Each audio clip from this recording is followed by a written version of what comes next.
Hello students, let's see the question. Continuity of germplasm theory was given by De Vries, Weizmann, Darwin या फिर Lamarck.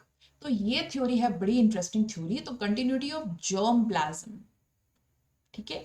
Germ plasm से यहाँ पे मतलब है बेसिकली जो आपके जर्म सेल्स है. तो हम एक एक करके सारे साइंटिस्ट के बारे में डिस्कस करते हैं कि सबने क्या क्या थ्योरीज दी थी. तो सबसे पहले है डी व्राइज, यानी ह्यूगो डी व्राइज इनका नाम था, और इन्होंने दी थी म्यूटेशन थ्योरी.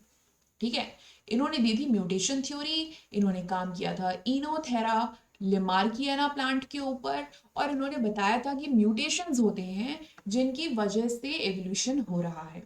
नेक्स्ट है हमारे वाइसमैन. तो वाइसमैन ने इंटरेस्टिंग एक्सपेरिमेंट ये किया, इन्होंने बहुत सारे माइस लिए और उनके टेल्स कट कर दी जनरेशन आफ्टर जनरेशन, बट इन्होंने ये पाया कि उनके जो बच्चे हो रहे हैं, इनकी जो प्रोजनी है, उसमें तो टेल आ रहा है.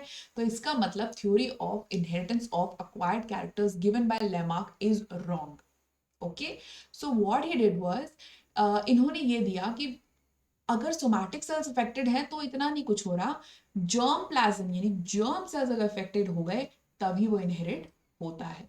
ठीक है, तो Wiseman has given theory of the germ plasm, theory of the continuity of germ plasm, ये वाइसमैन ने दिया था.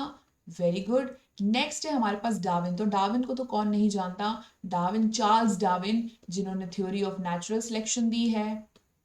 Okay, theory of organic evolution दी है. क्या क्या नहीं दिया, लेमार्क, लेमार्क ने दिया था theory of inheritance of acquired characters, जो कि बेस्ड था use and disuse of organs पे. ओके, सो यहां पे what will be the right answer, continuity of germ plasm theory किसने दी थी, बी वाइसमैन ने. Okay, best of luck.